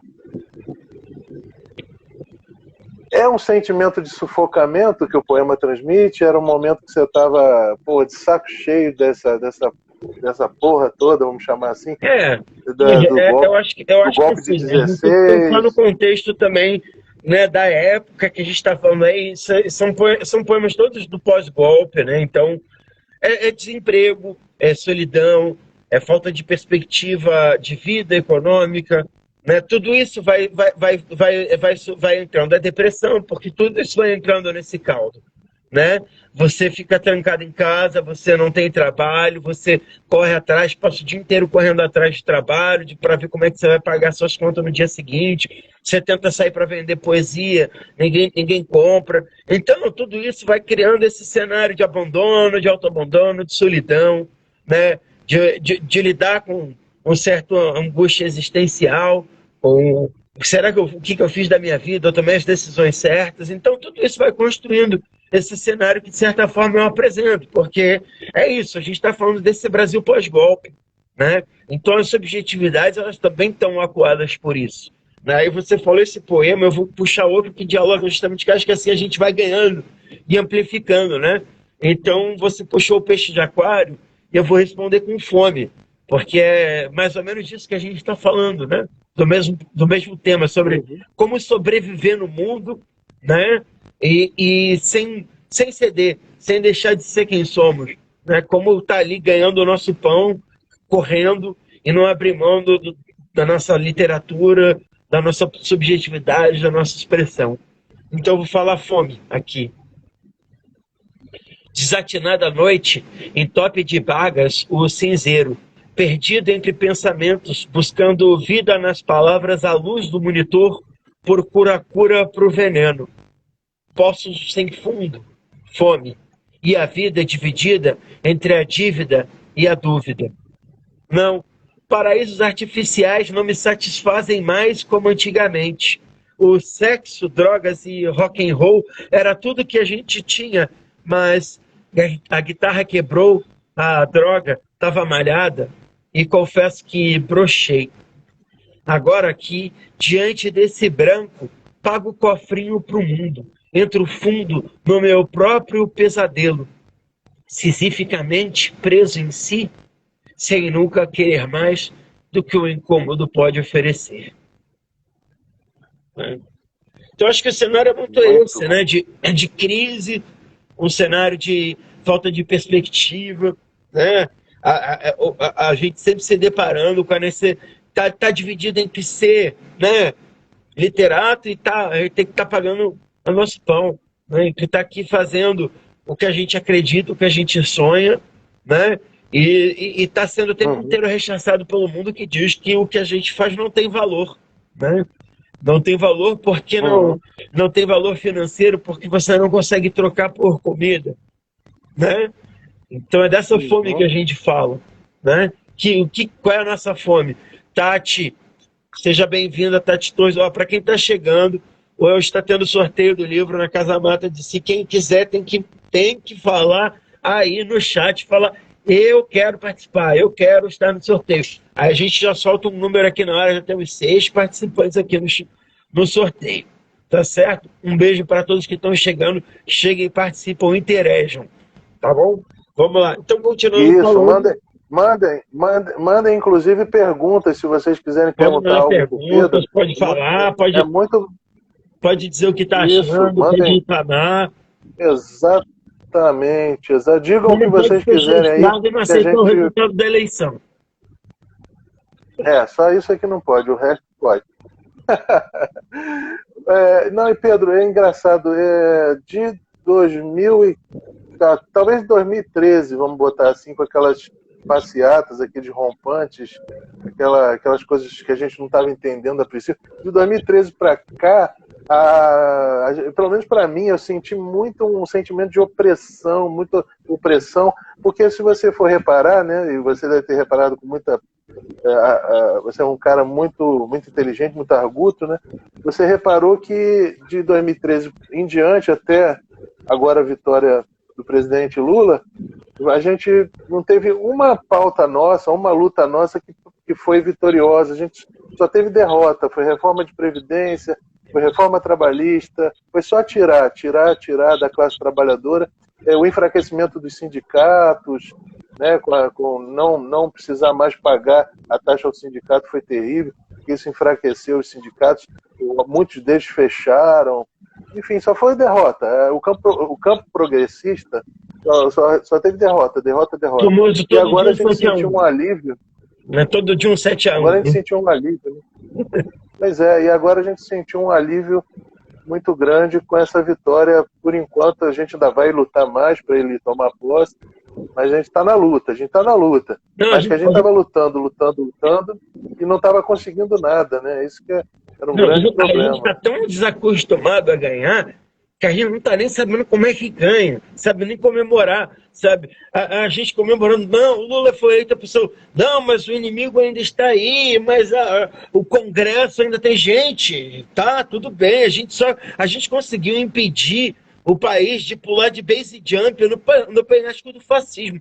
É uma vitória, galera. Tá de boa. A gente ia jogar sem base jump, sem paraquedas, né? A gente ia se jogar sem paraquedas. Estamos com cordinha, estamos descendo com cordinha, tá maneiro, dá para puxar, saca? Então, a gente tem que comemorar qualquer vitória. Ganhamos sim. Perder, passamos 6 anos tomando porrada, os caras aparelharam o Estado, os caras destruíram tudo que eles puderam, pareceu uma nuvem de gafanhotos chegando no Estado, mas tudo bem, a gente pode recuperar, a gente ganhou. Só de tirar o doce da mão deles, a gente tem que comemorar.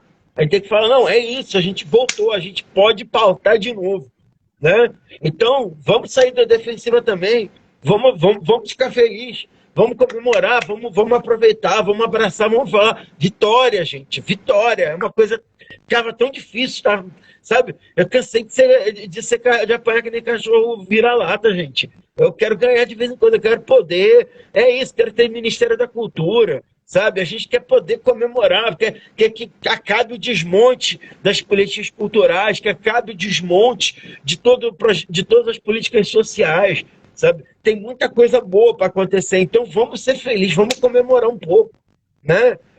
Daqui a pouco a gente volta a fazer oposição, daqui a pouco a gente volta a brigar na rua, não vai ser sem oposição, não vai ser sem briga na rua que a gente vai construir um governo de esquerda. Não vamos nos iludir, sabe? A gente vai ter que fazer pressão, a gente vai ter que brigar. Mas que bom que já temos alguém que pode sentar com a gente na mesa depois da passeata, que vai sentar com a gente para negociar se a gente botar 100 mil na rua, saca? Então, é isso. É isso, vamos brigar, vamos mobilizar. Tem espaço para ganhar. Tem espaço para ter campo. A gente tem que saber ganhar. Tem que saber, não posso perder, não. A gente tem que saber ganhar também. Tem que saber a hora de jogar para cima. Tem que saber a hora de botar a bola no pé e falar: o jogo é nosso. Agora a bola é nossa. Então a gente vai ficar com a bola no nosso pé e vamos pautar a gente o diálogo. Vamos pautar a gente as políticas. Né? Não vamos ficar na retranca, não vamos ficar com medo de se defendendo, não. Vamos para cima. Né? Tem espaço. A bola é nossa, o campo é nosso. Vamos jogar.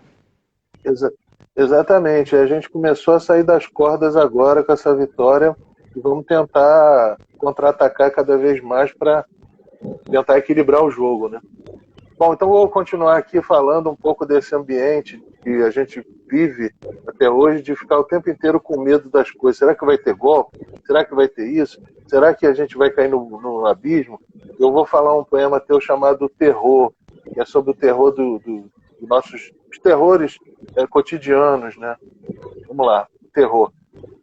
O terror do Estado, o terror fardado, o terror invade a tua casa, o terror de terno exclamando bordão, o terror nas manchetes de jornal, o terror em muros, grades, estacas de edifícios, o terror habitando mansões, o terror assombrando a multidão, o terror promove chacinas, genocídios, o terror trancafia o amor no cofre dos peitos.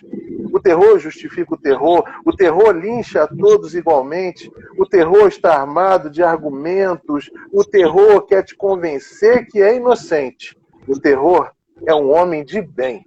O terror sangrando os dentes, o terror em comentários de portais, o terror misturado no arroz com feijão, o terror para nos manter calados, o terror reformatando as almas, o terror organizando as filas, o terror levando para as prisões, o terror estampado nas vitrines, o terror em 30 segundos comerciais, o terror sufocando o teu ar, o terror do alto de arranha-céus, o terror faz sombra nos mendigos, o terror não gosta de crianças.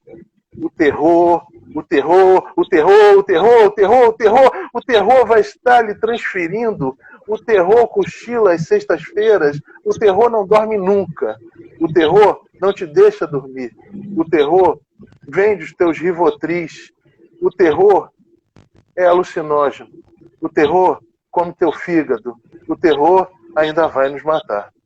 É.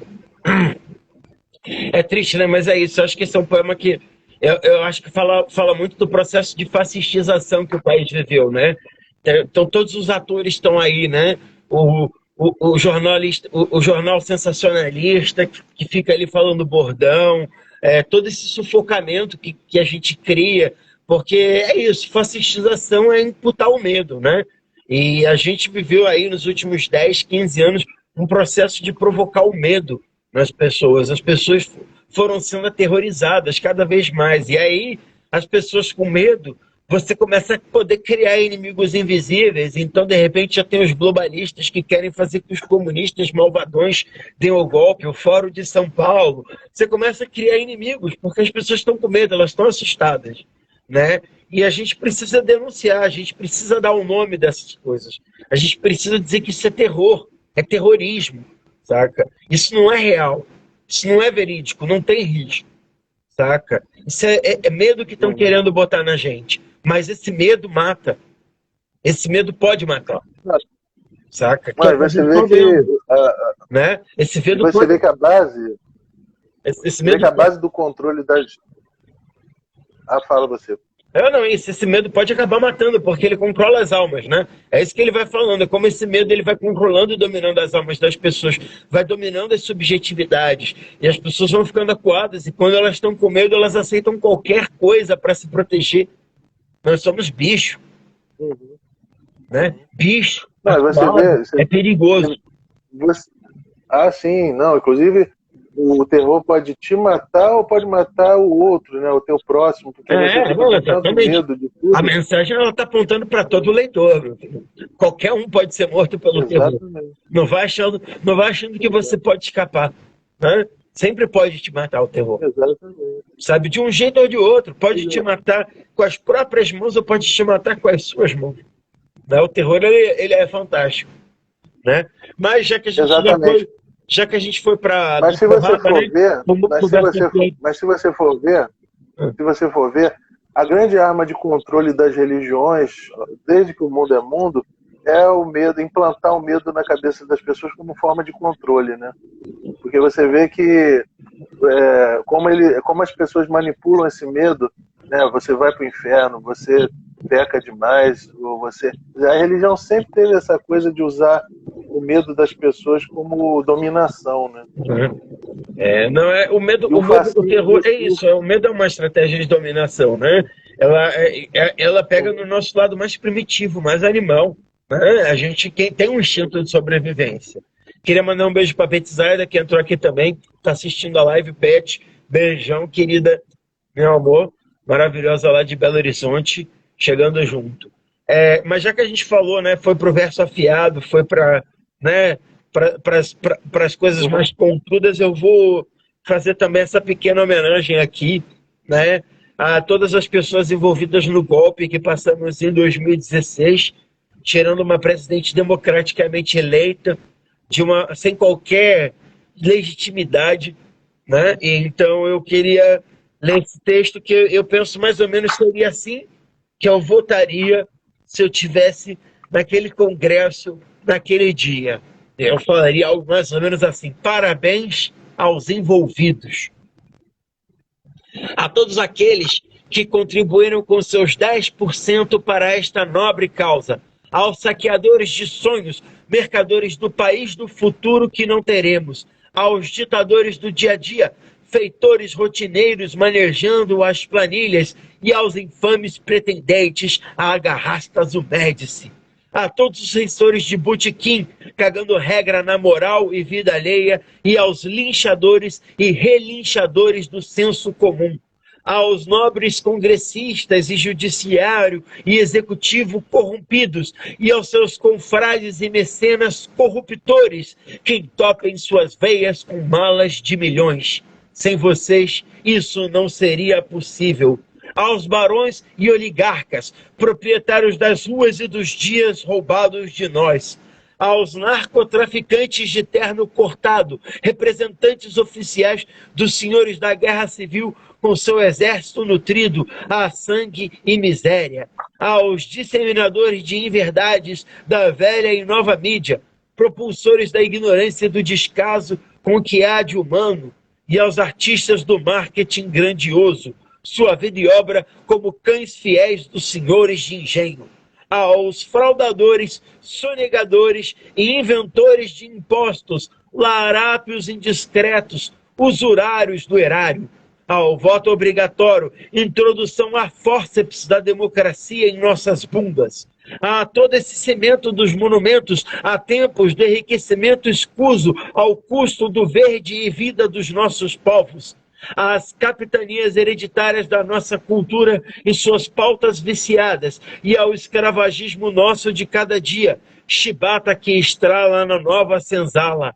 Aos que não satisfeitos em ter as benesses do mundo, não aceitam de vez em quando ceder a vez, e a todos os demais envolvidos, meus parabéns, o país é de vocês. Mas não é mais não, galera. Acabou. Acabou a mamata. A gente tem que ficar na hora de poder dizer acabou a mamata do César. Acabou. Acabou. Essa porra acabou. Para quem tá aqui de novo, quem chegou depois, estamos sorteando aqui hoje exemplar do Casamata de Si, viu? Já temos 6 inscritos aqui no sorteio. Quem quiser participar do sorteio, quiser concorrer, dá um alô aqui no chat, fala eu quero participar do sorteio, eu quero o livro. A gente anota aqui, já dá um número na hora para a pessoa na live, viu? Então chega junto aí, galera. Pode perguntar, pode interagir, pode dar opinião, a gente está aqui ouvindo, viu?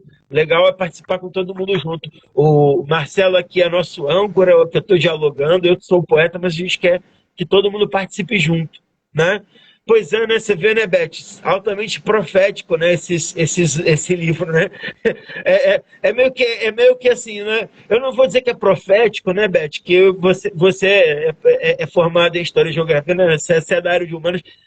Não é bem profecia, né? A gente sabia que aquele ovo ali não era de pato, né? A gente avisou que o ovo não era de pato, né? A gente sabia que era de serpente. Então a gente só, de certa forma, com o poeta, eu acho que a gente só antevê um pouco o que já está vendo, né? O que já estava acontecendo. A gente estava vendo tudo indo para esse caminho. Então, de certa forma, né, acaba acertando porque sabe que é assim, né? Sabe que o que sai daquele ovo ali é serpente. Então, para que a gente vai escrever de pato ser serpente? Né?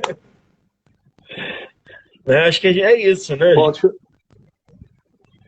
A profecia é triste. Bom, deixa eu ler algumas mensagens. Deixa eu ler algumas mensagens aqui que o pessoal está mandando para ficar registrado, né, na live.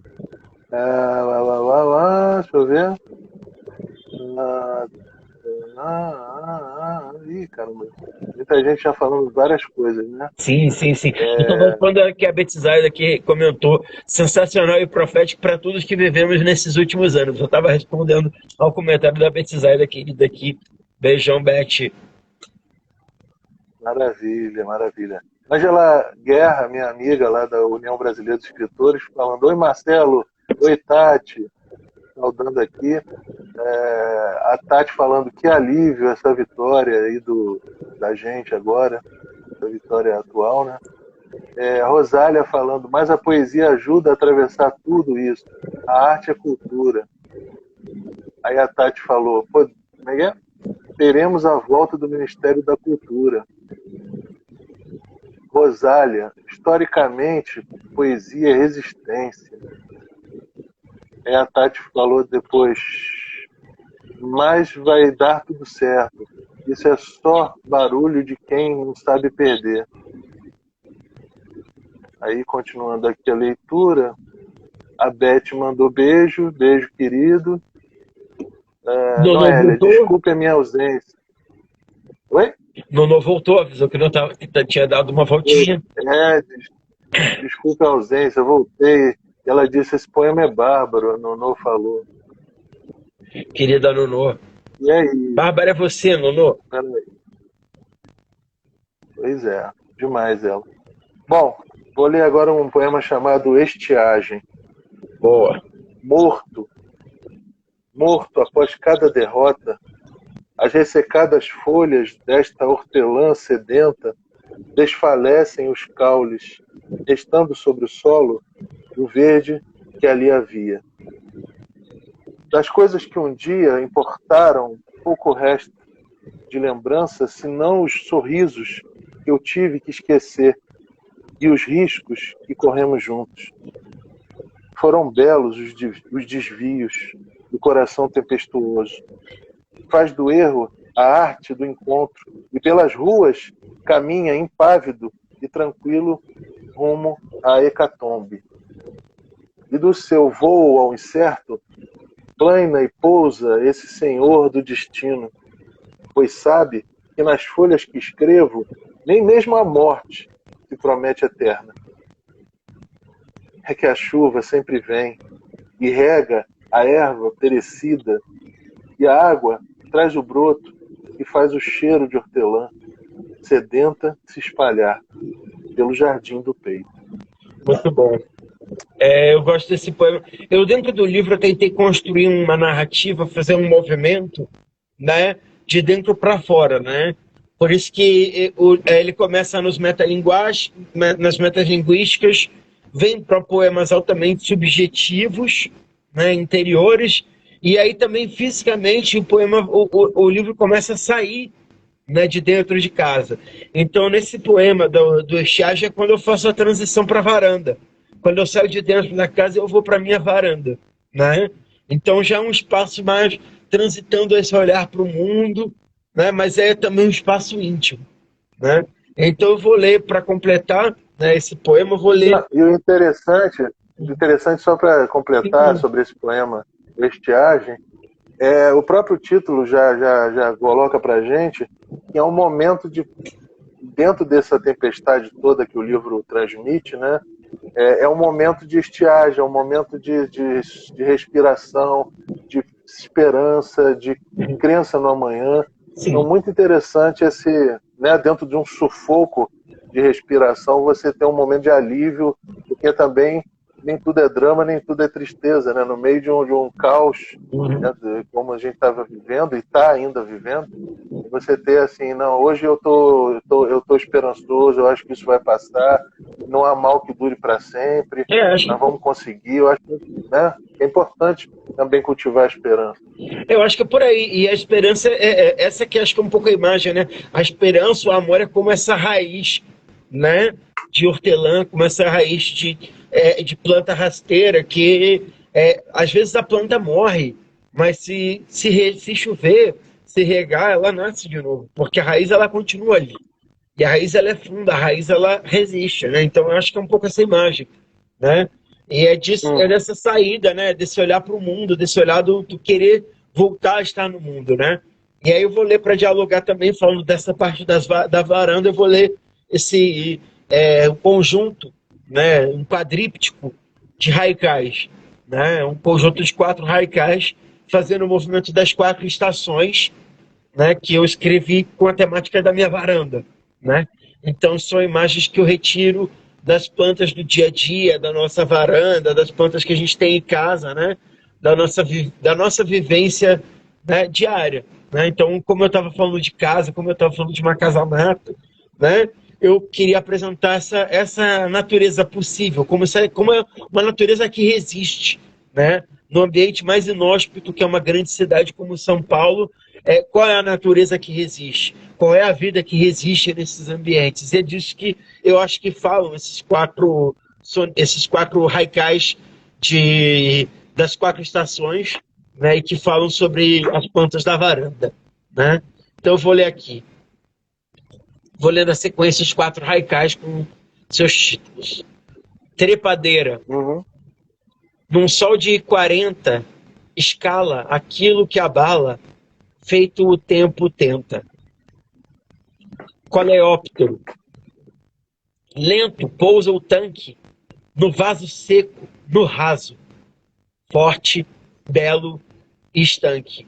Esse eu fiz pro besouro, né? Coleóptero coleóptero é o nome científico dos besouros, né? Então, é uma brincadeira com a imagem de guerra também do helicóptero, né? Então, é um ser voador, né? É um tanque que voa, né? É uma coisa fantástica.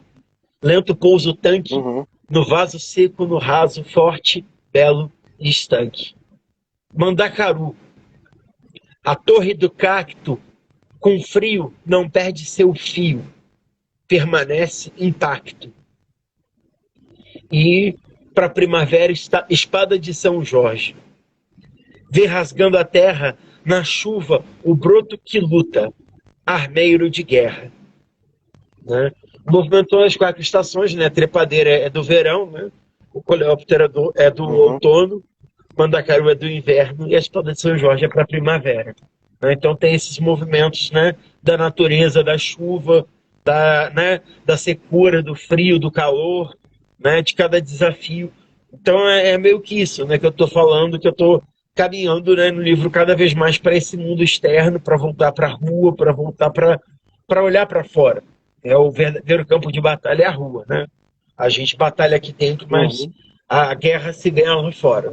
Não tem como escapar. Mas, Pedro, então, amigo, infelizmente a gente está chegando ao fim do programa, mas assim, passou voando, e quando a gente tem aqui um convidado com esse conteúdo, não só artístico, mas também um conteúdo humano muito, muito rico, realmente a gente fica querendo estar aqui 2 horas, 3 horas, mas o programa tem que chegar também ao fim, sim, de alguma forma. Não tem que chegar nessa noção agora, perdi totalmente a noção das horas. 8h40. Não, já vai quase 2 horas de live, com o pessoal que está aqui com muita paciência acompanhando a gente. Eu vou fazer uma coisa então. Delícia, nós tivemos 6 inscritos. Peraí, vou fazer o sorteio aqui ao vivo. Né? Nós temos 6 inscritos. Alguém vai se inscrever, essa é a hora. Quem ainda não se inscreveu no sorteio, fala agora. Eu vou abrir o sorteio.com. Vou pôr o número de números aqui, tem de 1 a 6. Eu vou voltar daqui a pouquinho com o número e com a pessoa que foi premiada com o livro que vai receber. A gente vai chamar por inbox para receber um livro. Quem quiser, essa é a hora. Viu? Tati, não vai se inscrever não, Tati? Se inscreve aí e chega junto. Tati, vai participar aqui do sorteio, dá um alô aqui pra gente. Quem tá aqui, aproveita. Josafá, querido, beijo, meu querido. Muito obrigado pela sua presença, meu querido. Eu vou voltar ali, vou entrar rapidão agora, então. Vou pôr a Tati aqui que ela tá falando, tá participando. Então tá bom, Tati número 7 para você. Tati Torres, vamos ganhar um número aqui para ela, que eu vou sortear agora, gente. Aí eu vou voltar aqui com o número, depois eu vou vir com o print, tá? Vou mandar o print pro Marcelo, para ninguém dizer que eu tô fraudando, tá? A gente vai ter impresso, voto impresso, tá? Vai ter sorteio impresso no final. Né? Então, só aguardem 2 minutinhos que eu vou abrir o sorteio.com, vou pôr 7 números lá e vou dizer quem ganhou, viu? Aí vou mandar as provas todas aqui depois. Maravilha, maravilha. Ei, Pedro, será que congelou, gente? Mas ele volta, eu acho que ele volta. Algum problema ali com a conexão do Pedro, mas eu acho que ele volta. Vamos aguardar aí o Pedro, que deu uma congeladinha no Pedro aí. Gente, o Pedro é uma delícia de pessoa, uma delícia de poeta. Ele tinha que fazer uma live dele, sabe? Rapidinho voltei. Olha só, o número sorteado foi o número 3. Rosa Lilás, minha querida Rosa. Eu vou te dar um livro depois, vamos nos encontrar pessoalmente para eu te entregar o livro aí em São Paulo, que eu economizo o frete. Eu sei que congelou, gente, eu tinha que sair para lá no sorteador.com. Ó, tá aqui o gabarito, tá, do sorteio, os números das pessoas. Eu vou depois mandar para o Marcelo divulgar bonitinho o sorteador aqui, eu dei print na hora que eu sorteei para a gente provar que foi o número 3. E voltei rapidinho, vocês viram, para não ficar enrolando, para dar o sorteio de quem queria. Então aqui tem o número dos gabaritos aqui que eu anotei. E a Rosa ganhou um exemplar do Na Casa Amada de Si para ela, gente. Muito obrigado para todos que vieram aqui. Muito obrigado a todos que assistiram. Ó, Rosa, beijão. Você ficou aqui assistindo o tempo inteiro, ó. Você merece. Você merece com certeza que eu estava aqui desde o início e ficou o tempo inteiro aqui com a gente. Né? Beijão, gente. Beijão. Rosa, em São Paulo, pessoalmente, a gente tomando uma cerveja, ele entrega esse livro. Viu? Beijão. E é isso, gente. Estamos terminando. Encerramos. Foi legal. Muito obrigado pela presença dos amigos que estiveram aqui, que participaram, que interagiram. Beijo mesmo, gente. Muito obrigado. Eu e Marcelo, a gente agradece. Marcelo, suas últimas palavras, que você que é o âncora, rapaz. Mas olha, eu reforço a ideia de que você tem que fazer uma live no Instagram, que seja quinzenal ou semanal, que eu acho você uma barata aí, comunicativo demais e carismático demais. Acho que está faltando uma live tua para dizer poema, para convidar a gente para conversar também. Acho que quanto mais live assim, melhor fica o mundo, né? Pedro, te agradeço demais você ter aceito o convite. Maravilhoso estar conversando com você, que eu nunca tinha conversado assim, de uma forma tão direta. E, poxa, obrigado por ter aceito. Obrigado, gente, por ter participado tanto. E vocês o tempo todo falando, conversando, mandando salve, interagiram bastante. Adorei. Poxa, foi uma das melhores que eu já fiz aqui. Muito obrigado a Legal, o todos. pessoal estava bem interativo, participante. É bacana isso aqui, é legal, né? O pessoal falar, participar, interagir, clicar no coraçãozinho claro. aqui no meio, dizer que ama a gente. Obrigado aí, gente, todo mundo pela presença. Quem chegou depois, quem perdeu no meio, pode assistir, vai ficar gravado, não, não, Marcelo? Exatamente. Próximo Poli eu vou trazer um convidado também super especial, que ainda estou confirmando, assim como foi o Pedro, mas vocês vão gostar também, que aí já é uma outra geração, uma outra... Eu só estou confirmando, por isso que eu não vou ainda soltar o nome aqui nessa live, mas fiquem atentos, porque sempre vai pintar aqui um convidado da pesada, porque eu quero sempre estar aqui trazendo o melhor possível para vocês da literatura contemporânea. Tá bom, gente? Fico por aqui. Beijo em todos, Beijo, abraço em todos. Beijão, Pedro. Beijo. Fica, até mais, querido. Tudo de bom para ti. Vamos tomar nossa Grande cerveja abraço, aqui. até a próxima. Domingo nós vamos tomar uma cerveja, eu e você, Marcelo. Beijão. Vamos. Qualquer dia eu tô aí em São Paulo, Pedro. Não, eu tô aqui em São Paulo, eu tô no Rio. Fui pro aniversário de minha mãe ontem, né? Eu falei tá no Rio? Tô no Rio. Opa! Rapaz, olha aqui o Hospital da Lagoa, olha que bonito aqui no fundo aqui. Então temos que marcar de se encontrar. Vamos tomar cerveja esse fim de semana aqui. Beijão, Marcelo. Valeu, querido. Grande abraço. Até Tudo mais, bom pra ti.